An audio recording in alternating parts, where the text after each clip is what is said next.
What's up, YouTube? Welcome to the garage.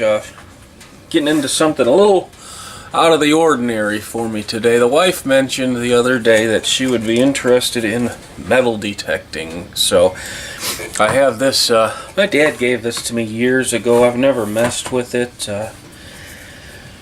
Probably mid-70s, old metal detector. So I was gonna put some batteries in it and see if it would work, and I ran into a problem immediately. I just thought I would drag you guys along with me. So this whole top cover comes off, and in here there is a 9-volt battery, and then there's this 6-pack of AA batteries. So with the batteries out, you can turn it on, and here you can see it's got the battery check. So battery 1 is the 9-volt, and it is good. Battery 2 won't light the light. So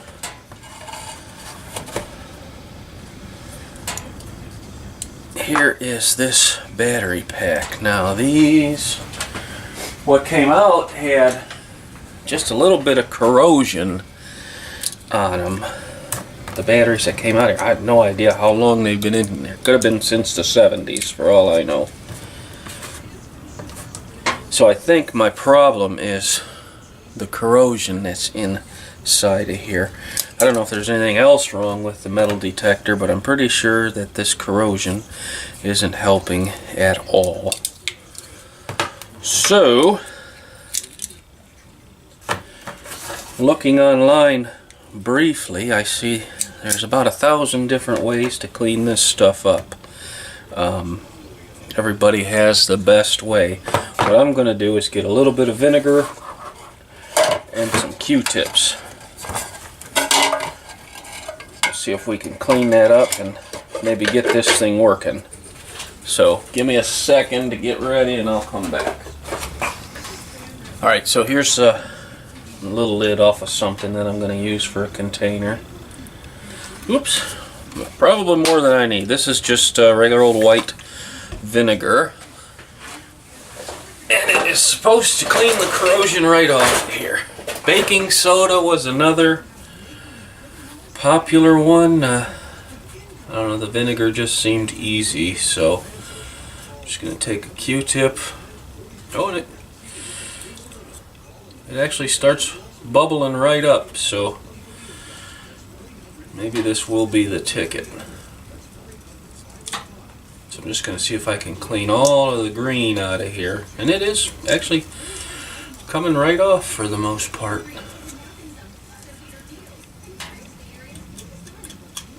Get that spring real nice. This is still got quite a bit of green right in there. I hope you can see that all right. So I'm just going to put some more on there and let that soak. And then this one over here looks to be pretty bad. But really the vinegar, there's actually some red rust in there. It looks like the vinegar's tearing it right up. So I'm going to play around with this a little bit and get it all cleaned up, and we'll come back. Okay, so that worked good. Turn it on now. There's battery 1, battery 2. So we've got power, but it still doesn't do anything. You can turn this tuning knob. It should start to make noise at some point, and I've turned it all the way. It's 4 or 5 turns this way and 4 or 5 turns that way, and I get nothing. So the next thing I noticed is there's a blue wire right here that's not connected to anything. It goes down to the coil, which I've now unplugged. So I'm going to take the batteries back out of it, and then that plug is held in by a couple of Phillips screws. So I'm going to pull that plug out, and then I should be able to get this whole board out. And I'm not much of an electronics guy. I don't want to sound like I am, but once I get this board out, I should be able to fix the blue wire here, and then look it over and see if I can find anything else wrong. So I'm gonna go ahead and get these out right now.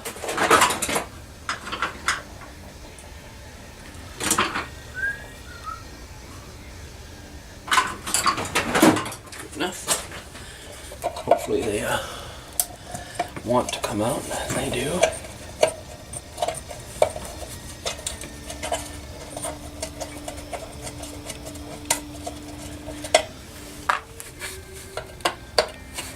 Like I said, I don't know when this thing was used last. I mean, honestly, it was probably in the 70s the last time it was used, so who knows.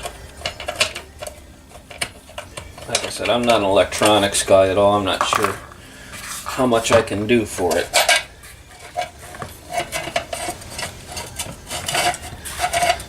Alright, so that gets the whole board out. I can throw this over here.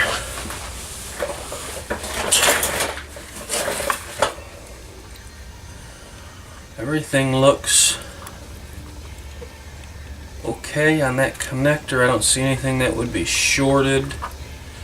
Look at that, yellow wire is completely loose. Is it? Yeah. Yep. Hopefully you can see that. So I'll fix that yellow wire. This gray wire must have just broke off of this pin right here, so I can get that back on. Boy, this thing is a bit of a mess. Let's see, how can we further disassemble this? Let me get a tiny little screwdriver here.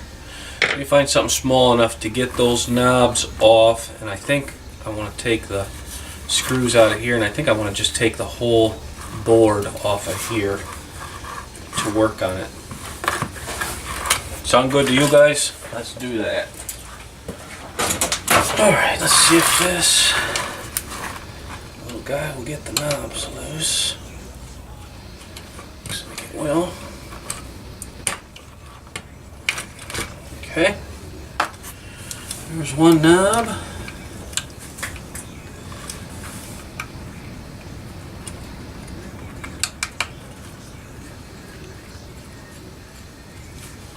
There's another knob. Let's see, everything is attached to the board, so these nuts right there will be holding it.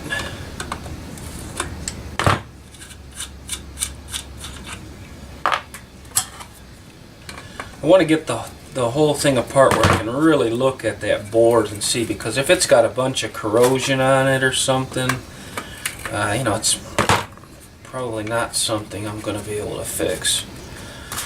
And you can buy you know, what's probably a much better metal detector than this, you know, for 70, 80 bucks from what I can tell. I guess these were good in the day, is my understanding, and if they work, they can still be fine now.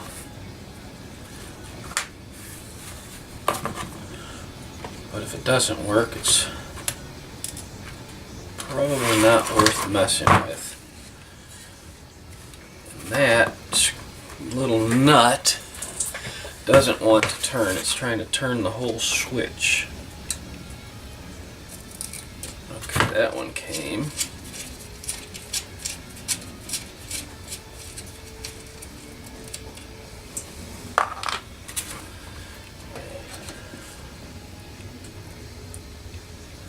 Man, that one really doesn't want to. Put my screwdriver in between the terminals here. See if I can get that thing to... There it goes. Hopefully get that off without damaging it. And I believe it's just these two screws on the speaker now.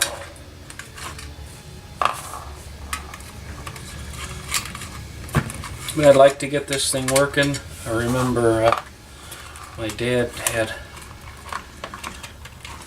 one of these, and I can't remember if it was this one or a different one when we were kids, so it's kind of nostalgic at this point, I guess.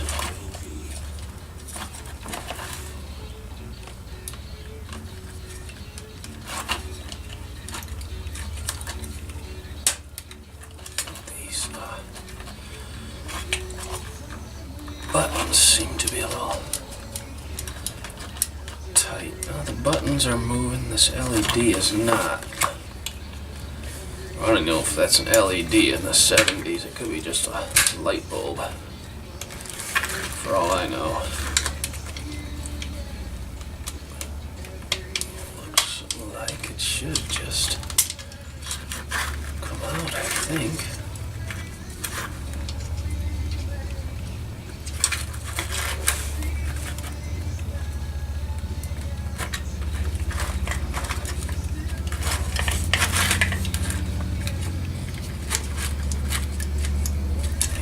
Else is free. There, it popped.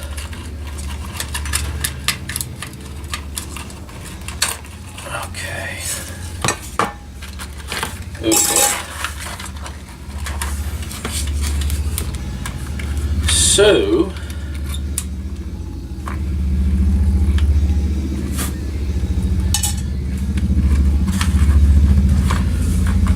that's just dust. It doesn't really look like corrosion on there. These little clips must have held the speaker there. Make sure I'm in frame real well here. You know, I mean, I can test all of these resistors. There's some transistors there. I don't know if I know how to test those for sure. Capacitors, I mean, I have a bunch of that junk laying around, so I don't know. Let's let me get my soldering stuff out and see if I can get this connector fixed up. We'll start there. Some more parts here. Okay. Yeah. Let's get all this loose stuff off. Okay. Let me get my soldering stuff and I'll come back. Okay, here's where we're at. I don't have high hopes for this thing. What I found is, hopefully you can see that all right. The down here at this connector, it's short-circuited, and all of those wires were burned up. I went ahead and put everything back together, soldered the wires back where they go and everything. But like I said, I don't think it's going to work. I think it's shorted and it's probably junk. But I'm not going to put the whole thing back together just to find out that it is. So I got the batteries all plugged in. That's got the volume up. Yeah, so both the batteries are still connected fine. Now I should be able to turn this knob one direction.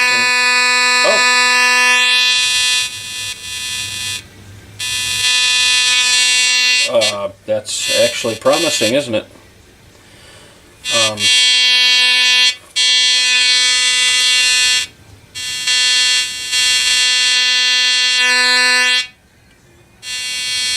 Okay.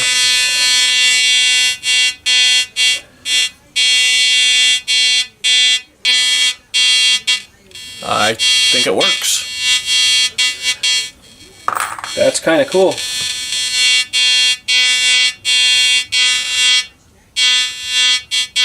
That's definitely working.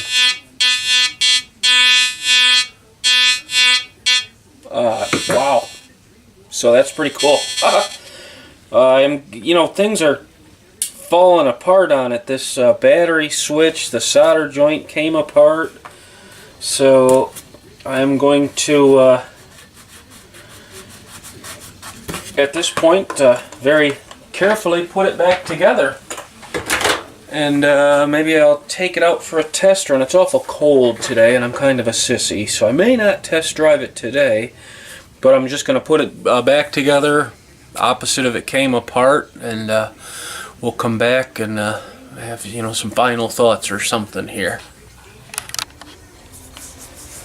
Alright, well, I'm starting to get this thing put back together now. I just wanted to show you, because these washers were falling all over the place. There's 3 large lock washers that go on the 2 pots, and see, they were stuck to the lid when I took it apart. And then there are these small lock washers that go on the battery test button. And then I think I can just flip it over. The B1 button, the solder joint actually came apart while I was disassembling it. So it's a little crooked. I soldered it back together, but it is a little bit crooked, so that's gonna just fight me a little bit. And then this, the battery LED kind of has to get pushed up in from the bottom. Okay, now, just so it doesn't fall back apart.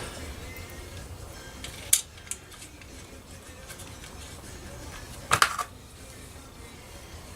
just putting the shinier side of the nuts up, because why not?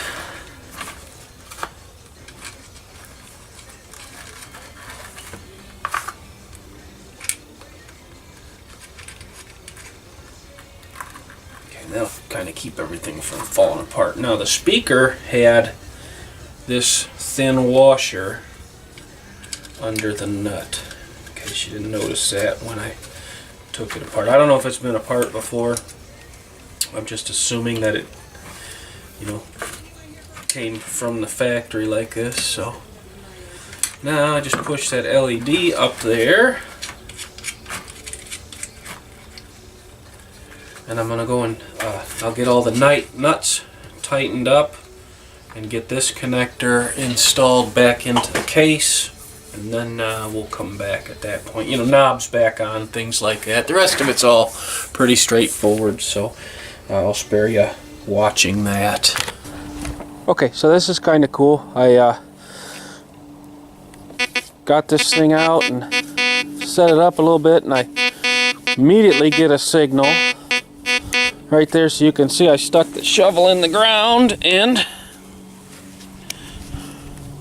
right away found this pop tab, which obviously is nothing valuable. It's not a rare coin or gold or silver or anything, but it does. Sounds like it's working, and it sounds like there's something else in that hole. So I'm going to dig a little more. Okay. Here's my second treasure, a small aluminum nail. So yeah, the thing definitely works. Kind of cool. I'm going to play around with it a little more. There it is, sitting over there. And then I'm going to head in the house because it's freezing cold. So hope you guys enjoyed the video. I'm going to end it here, and have a good one.